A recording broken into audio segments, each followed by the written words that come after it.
الحمدللہ رب العالمین الصلاۃ والسلام علی رسول الکریم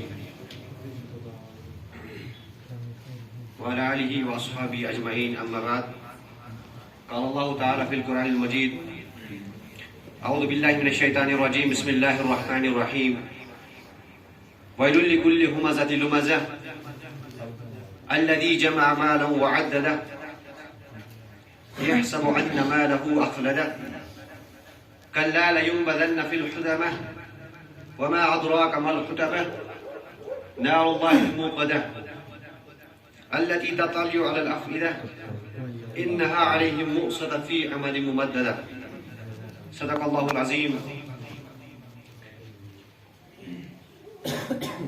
محترم سامعین کرام، پیارے ساتھیو، السلام علیکم ورحمۃ اللہ وبرکاتہ. میں نے آپ حضرات کے سامنے سورۃ الہمزہ کی تلاوت کی، جس کا نام پہلی آیت سے لیا گیا ہے. زمان نزول کی اگر بات کی جائے تو اکثر مفسرین اس بات پر اتفاق کرتے ہیں کہ یہ مکہ کے ابتدائی دور کی نازل شدہ صورتوں میں سے ہے. موضوع اور مضمون اس میں چند ایسی اخلاقی برائیوں کی مذمت کی گئی ہے جو جاہلیت کے معاشرے میں پائی جاتی تھی.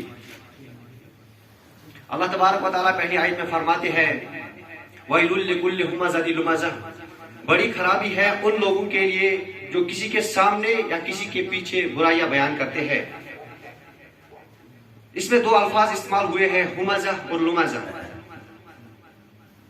یہ دو الفاظ جب الگ الگ استعمال ہوتے ہیں تو ان کا معنی یکساں یعنی ایک ہی ہوتا ہے، لیکن جب یہ دو الفاظ ایک ہی جگہ پر استعمال ہوتے ہیں تو ہمزہ کا جو معنی وہ یہ نکلتا ہے کہ جب کسی کے سامنے برائیاں بیان کی جائے، اور لمزہ کا مطلب کسی کے پیٹھ پیچھے برائیاں بیان کرنے کو کہتے ہیں.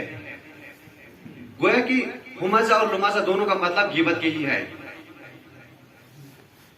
اللہ تبارک و تعالیٰ قرآن میں فرماتا ہے وَلَا يَغْتَبْ بَعْضُكُمْ بَعْضًا أَيُحِبُّ أَحَدُكُمْ أَن يَأْكُلَ لَحْمَ أَخِيهِ مَيْتًا فَكَرِهْتُمُوهُ. اللہ تبارک و تعالیٰ فرماتا ہے وَلَا يَغْتَبْ بَعْضُكُمْ بَعْضًا، کہ تم آپس میں غیبت نہ کرو کہ کچھ لوگ کچھ دوسرے لوگوں کی غیبت کرے، یعنی ان کی برائیاں پیش کرے، چاہے وہ ان کے سامنے ہو یا ان کے پیٹھ پیچھے ہو. ہر کوئی بات جو کسی بندے کے خلاف بولی جائے، چاہے وہ اس پر وہ سچ ہو یا جھوٹ ہو، لیکن وہ بندہ ان کو ناپسند کرتا ہو، اس کو غیبت میں آتا ہے. حضرت محمد صلی اللہ علیہ وسلم نے فرمایا کہ الغیبت اشد من الزنا، جو غیبت ہے وہ زنا کے مانند، زنا سے بھی بدتر ہے. گویا کہ اللہ تبارک و تعالیٰ نے اس کو اتنا قابل نفرت کیا ہے کہ جتنا ایک انسان ایک مردار چیز کھانے کو نفرت کرتا ہے، اور حضرت محمد صلی اللہ علیہ وسلم نے اس کو زنا کے ساتھ تشبیہ دی ہے. گویا کہ دونوں جگہ پر، یعنی حضرت محمد صلی اللہ علیہ وسلم کے نزدیک بھی، اللہ تبارک و تعالیٰ کے نزدیک بھی، دونوں جگہ پر یہ قابل نفرت عمل ہے. اس کے بعد اللہ تبارک و تعالیٰ فرماتے ہیں الذی جمع مالا وعددہ، چونکہ یہ برائیاں عرب کے ان لوگوں میں پائی جاتی تھی جو اپنے آپ کو بڑا چڑھا کر بیان کرتے تھے، اپنے آپ کو بڑا چڑھا کر کہتے تھے، دوسروں کو حقیر سمجھتے تھے، کیونکہ ان کے اندر یہ برائیاں تھی کہ وہ لڑکیوں کو زندہ دفن کرتے تھے، شراب پیتے تھے، برے کام عام تھے، وہ ایک دوسرے پر چھاپے مارتے تھے، ایک دوسرے کو لوٹتے تھے، اور جو مال کماتے تھے اس پر غرور کرتے تھے کہ جو یہ مال ہے یہ ہمارے لیے ہمیشہ کے لیے رہے گا. لیکن ایسا نہیں ہے. اللہ تبارک و تعالیٰ فرماتے ہیں الذی جمع مالا وعددہ، جو یہ مال جمع کرتے ہیں پھر اس کو گن کر رکھتے ہیں، یہ مال ان کے لیے ہمیشہ کے لیے نہیں رہے گا.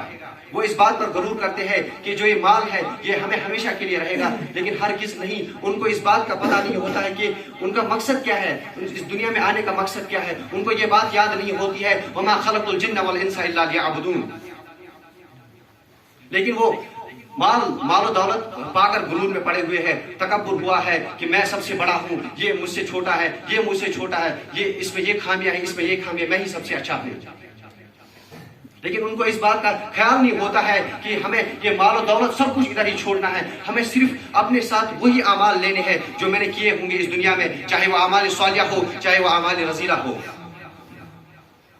اللہ تبارک و تعالیٰ اس مال کے بارے میں ان کو فرماتا ہے یحسب ان مالہ اخلدہ، کہ جو لوگ یہ گمان کرتے ہیں کہ یہ مال ان کے پاس ہمیشہ رہے گا، نہیں، ہرگز نہیں. یہ مال ان کا کلا لینبذن فی الحطمہ، نہیں یہ مال ایک ایسی آگ میں ڈالا جائے گا جو چکنا چور کر دینے والی ہوگی۔ پھر سوال کرتے ہیں وما ادراک ما الحطمہ، کہ آپ کیا جانو گے یہ حطمہ کیا ہے؟ پہلے کہا گیا کہ حطمہ میں ڈالا جائے گا، پھر اسی کو کہا گیا کہ آپ کیا جانو گے، آپ کو کیا تصور ہے کہ یہ حطمہ کیا ہے؟ پھر اللہ تعالیٰ خود ہی فرماتا ہے نار اللہ الموقدہ، کہ وہ آگ اللہ تعالیٰ کی آگ جو خوب بھڑکائی ہوئی ہوگی۔ قرآن میں اس موقع کے بغیر، اس موقع کے سوا اللہ تعالیٰ نے کہیں کسی بھی جگہ پر اس جہنم کی آگ کو اپنی طرف منسوب نہیں کیا ہے، اس جگہ پر کیا ہے۔ کیوں کیا ہے؟ کیونکہ یہ جو عمل ہے یہ اللہ تعالیٰ کے نزدیک اتنی قابل نفرت ہوگی کہ اللہ تعالیٰ نے اسی لیے اس آگ کو اپنی طرف منسوب کیا ہے، کہ کہا کہ جو تم مال پا کر غرور کر رہے ہو، تکبر کر رہے ہو، کہ یہ میرے نزدیک کوئی قابل قبول بات نہیں ہے، بلکہ یہ قابل رد بات ہے۔ پھر اس کے بعد اللہ تبارک و تعالیٰ فرماتے ہیں التی تطلع علی الافئدہ، ایسی آگ خدا تعالیٰ اللہ تعالیٰ کی ایسی آگ ہوگی، اتنی خوب بھڑکائی ہوئی ہوگی کہ جو ان کے دلوں تک پہنچ جائے گا۔ دلوں تک پہنچ جانے کے بعد وہ غرور کرنے والا سمجھتا ہوگا کہ جب مجھ پہ عذاب آئے گا تو میں مر جاؤں گا، نہیں، ایسا کچھ بھی نہیں ہے۔ ایک بندہ جہنم میں لا یموت فیہا ولا یحیا، نہ وہ اس میں مرے گا نہ وہ زندہ سکون پائے گا، بلکہ وہ اس میں دردناک عذاب اس کو سہنا پڑے گا۔ پھر اس کے بعد اللہ تبارک و تعالیٰ فرماتا ہے انہا علیہم مؤصدہ، یقیناً ان پر وہ آگ ڈھانک دی جائے گی فی عمد ممددہ، اور وہ اس میں بند کر دی جائیں گے۔ فی عمد ممددہ کے معنی یہ ہے، اس کے دو تین معنی نکل رہے ہیں، کچھ اس طرح ہے کہ ایک یہ ہے کہ جہنم کے دروازے بند کر دیے جائیں گے اور اس پر اونچے اونچے ستون رکھ دیے جائیں گے، اور دوسرا معنی یہ ہے کہ جو مجرم ہوں گے، جو یہ غرور کرنے والے ہوں گے، تکبر کرنے والے ہوں گے، ان کو بڑے بڑے ستونوں کے ساتھ باندھ دیا جائے گا اور پھر ان کو یہ عذاب دے دیا جائے گا۔ اور اس کے بعد ابن عباس رضی اللہ تعالیٰ عنہ فرماتے ہیں کہ جو یہ جہنم کی آگ ہوگا اس میں بڑے بڑے شعلے اٹھتے ہوں گے۔ اللہ تعالیٰ سے دعا کرتے ہیں کہ وہ ہمیں سننے کے ساتھ ساتھ عمل کرنے کی توفیق عطا فرمائے اور ان اخلاقی برائیوں سے بچنے کی توفیق عطا فرمائے۔ وآخر دعوانا ان الحمد للہ رب العالمین۔